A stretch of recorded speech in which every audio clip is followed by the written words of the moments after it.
Punjab, the land of 5 rivers. An ancient land rich with fable, mystique, and romance. Buddhists, Muslims, Hindus, and Sikh influences merged here in a colorful melting pot.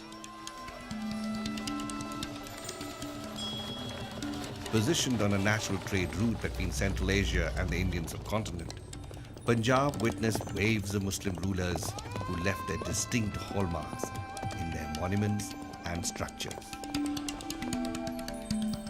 Today, these monuments bear silent testimony to the enlightenment and cultural diversity brought in by the Muslim rulers. And exploring these monuments makes for an exciting journey into the richness of Punjab's glorious past.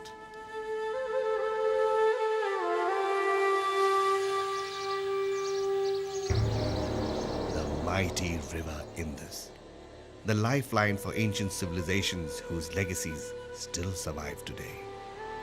And if the river Indus could speak, its tales of kings and dynasties, invasions and civilizations, saints and sinners would go on forever.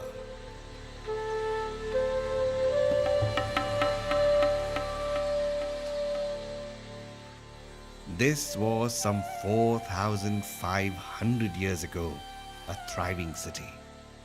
Harappa, together with its sister city of Mohenjo-daro in the south, formed the Indus Valley civilization, which dates back to the settlement of mankind itself. With its highly organized series of towns and villages, the intricacies of town planning seem to be much ahead of its time. Somewhere between 1700 and 1800 BC, much to the intrigue of historians, this ancient civilization seemingly disappeared. Thus, with the invasion of the Aryans, Hinduism developed in the Indian subcontinent, and its mythologies crept into the legends and folklore of the region.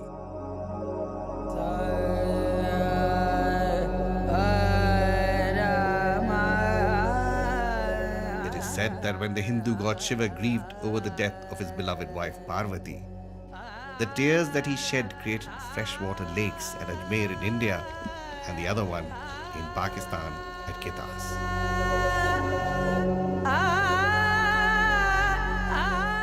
Ketas, meaning raining eyes, is one of the 3 most sacred sites for Hindus.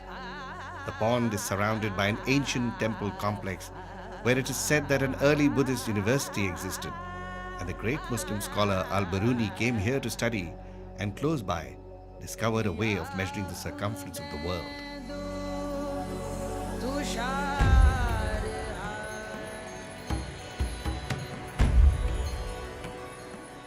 With the passage of time, Buddhism took hold in the region and influenced some of the great rulers of the time. Thus, Gandhara civilization was at its peak under King Ashoka, and Taxila was home to the world's first universities, where many rulers of the time were actually groomed. Art, culture, and religion thrived here amidst imposing stupas designated for worship. The most prominent of these is the Dharamrajika stupa. Taxila is a World Heritage Site and is just an hour's drive from Islamabad, and its wealth of ancient relics has made it one of the most famous archaeological sites in the world.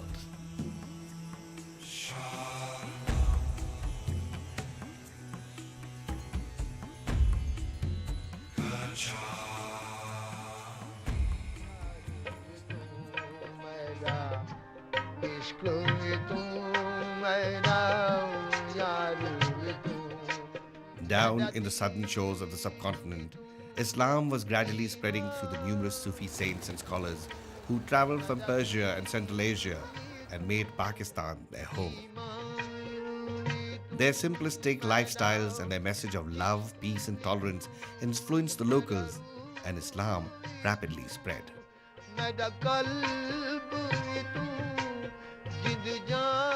The blue tiles used on these monuments have become a distinct identity of Multan, and this art has been passed on from one generation to another.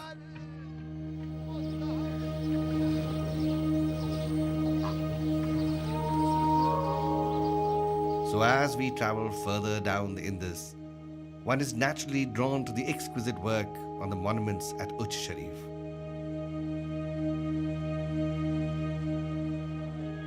This is where Alexander is also said to have camped. And the blue-tiled exterior of the monuments of Bibi Javindi leaves one aghast and more so in amazement, as one realizes that it is only one side of the story, the other washed away with the sands of time.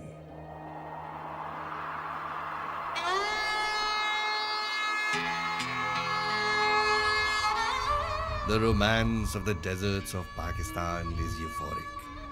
And as one drives towards the dunes of Cholistan, the imposing battlements of the majestic and rustic Dharawar fort can be seen from the distance. And if luck is on your side, you may discover the fabled treasures that ancient priests had tempted their ruling princes with.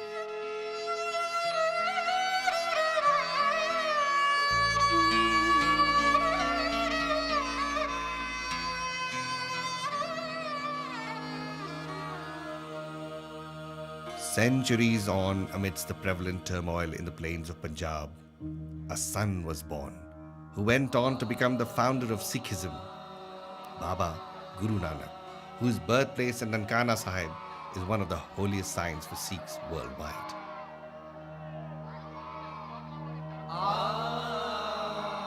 The Guru roamed the land preaching love and tolerance, and Sikh tradition says that at a hilltop near Hassan Abdal, he stopped a large boulder with his bare hands and sprung a well with his stick. The shrine of Panja Sahib has a rock bearing the hand impression preserved and is the focus of activities at the annual Baisakhi Mela.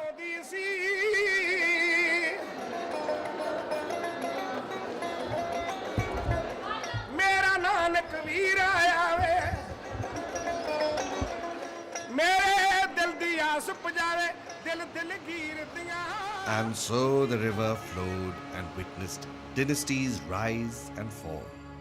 And by early 16th century, the stage was set for the entry of Central Asians. And thus the greatest of dynasties, the Mughals, came about with the invasion of Emperor Babur.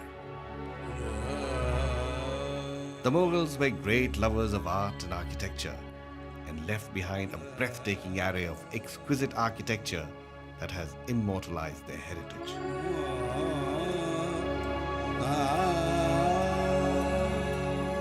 However, for only a brief moment, the Mughals were dethroned by the great Afghan king Sher Shah Suri, one of the greatest reformers of the time and a prolific builder who built the Grand Trunk Road and laid the foundation of Pakistan's largest fort at Rohtas.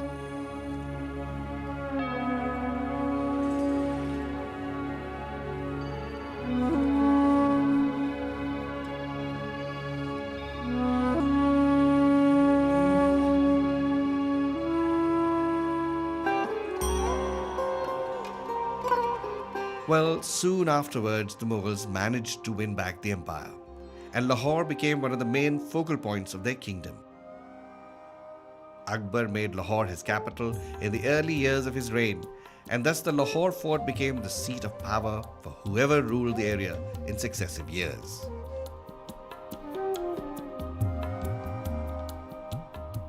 Almost all the Mughal rulers left their mark here, not just in the architecture, but also in the tales of romance they left behind. Visitors to Lahore cannot fail to notice the legend of Anarkali, the beautiful courtesan who caught the prince's eye and thus incurred the wrath of the emperor.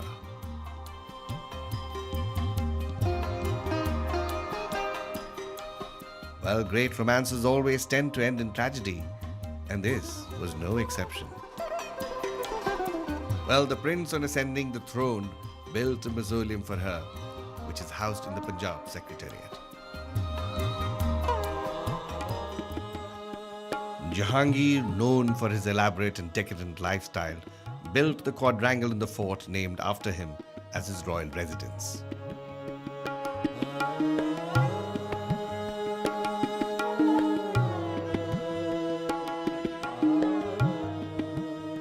The emperor felt passionate for just about everything. And so saddened was he by the death of his pet deer that he actually had a special lakeside monument built in its memory at a popular hunting spot, the Hiran Minar. Jahangir himself, though, lies buried in a splendid tomb built by his beloved Queen Noor Jahan on the banks of the river Ravi.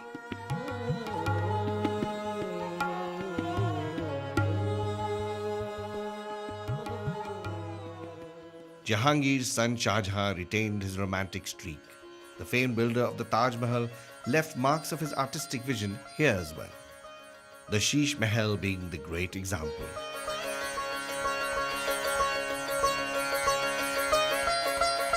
Also known as a palace of mirrors, it is the jewel in the crown with its dazzling array of mirrors and jewel mosaic that throw back a million reflections.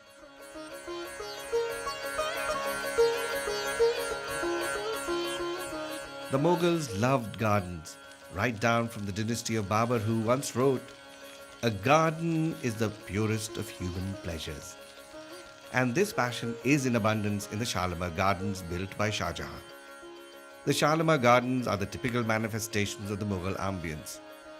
Artistic fountains, blooming rose and pomegranate gardens, and the intricate marble structures dot the expanse, all laid out in perfect geometry that create an air of serenity.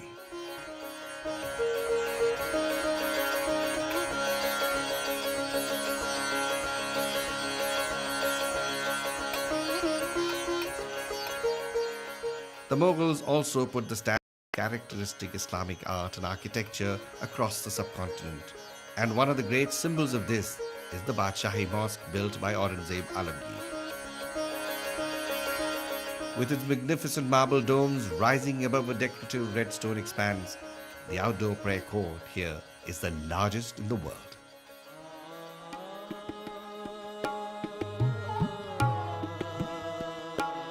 But at the heart of Lahore, encircling its bustling bazaar, lies the walled city, whose 13 gates guard many secrets of its intriguing past.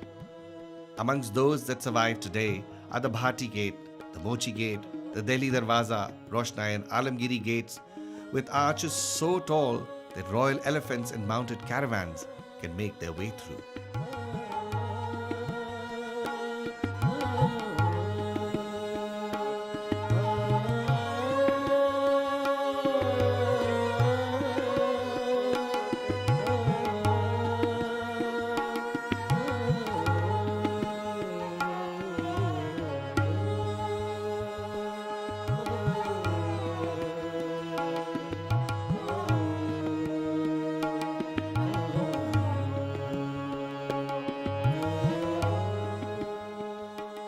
No doubt the rivers of Punjab have seen much and will see much more.